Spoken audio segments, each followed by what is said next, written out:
Well, I forgot to record it, but our sheep are home. The ones we took over next door to be with the ram, they're home now.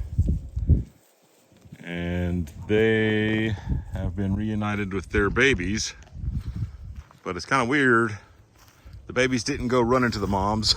It was kind of like they had to check and see if they know these new sheep that have arrived. Moms and babies in the sheep breeds just aren't big on reunion. What do you think, though? You look like you're going to tell me something.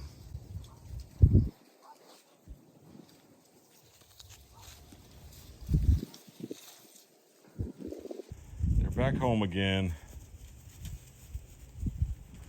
resting in their bedroom. And this is one of their babies that they just looked like they were going to butt heads. So we're hoping these two are pregnant. This season, that's all we're doing is just getting these two pregnant. And hopefully both of those will lamb in the spring. And in the spring, we're going to go ahead and take a couple more, or maybe all the rest of them over, and see if we can breed them. And they will have babies in the fall.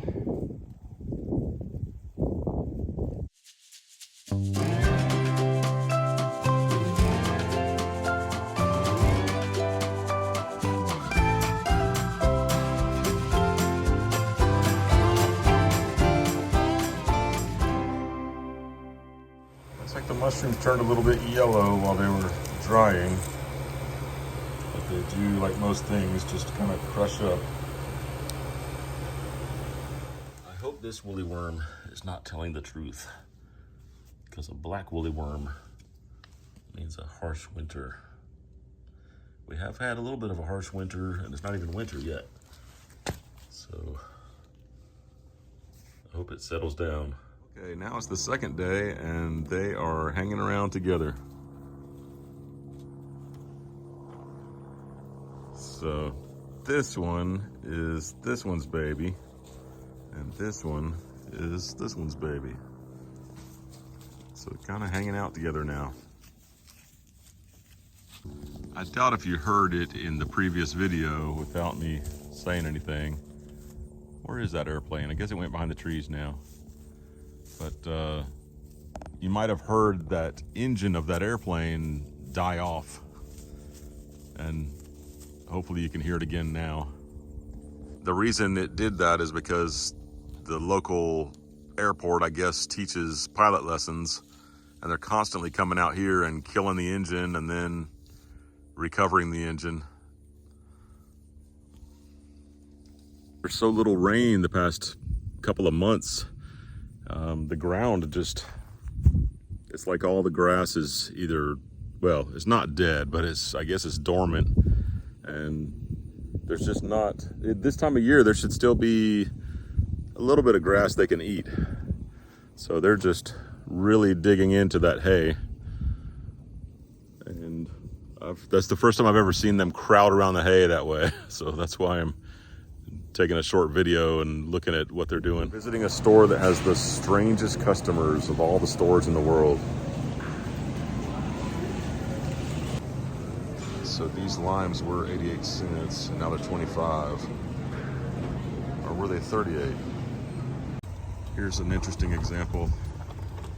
Here's the space. Here's the car. Here's another completely separate car.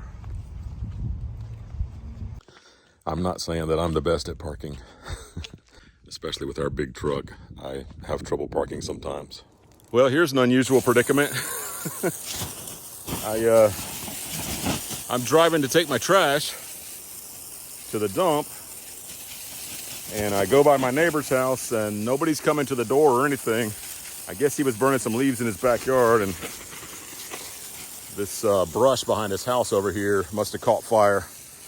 So nobody's answering the door, but I grabbed his garden hose, and I think I'm getting it under control. But you can see, there it goes again on that end, heading up through the leaves.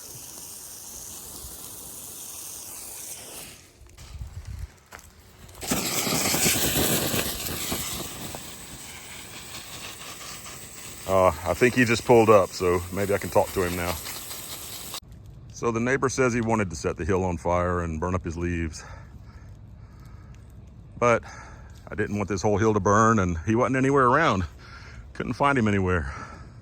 That's the first time I've met that neighbor, so it wasn't a very good way to meet. We even said that as we talked, you know, oh, it's too bad we're meeting this way. But he said, no, if you see a fire at my house, don't do me any favors. I said, I'm sorry, but if I see a fire at your house and I can't get hold of anybody, I'm knocking on your door and nobody's around, I'll have to do the same thing that I did before. I can't just let a fire burn. I mean, the brush is 3 feet tall. You could see it in the video.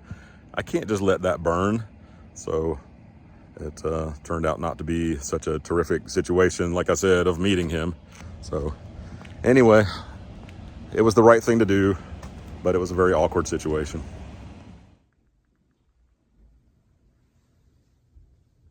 Have you ever fallen asleep face down in your food? These growing chicks will run around a little bit and then they do a lot of sleeping. I want to check and see if we have a rooster. One way to check the sex of your chickens is to check the length of the feathers on their wings. If they're all the same size, which this one kind of looks like it is, then that should be a rooster. I hope so. So this one you can see, it's harder to see, but on this one it looks like some feathers are long and some feathers are short. So that would probably be a female.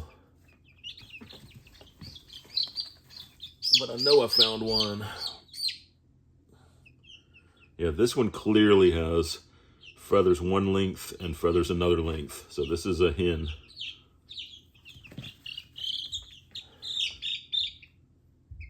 That was definitely a hen.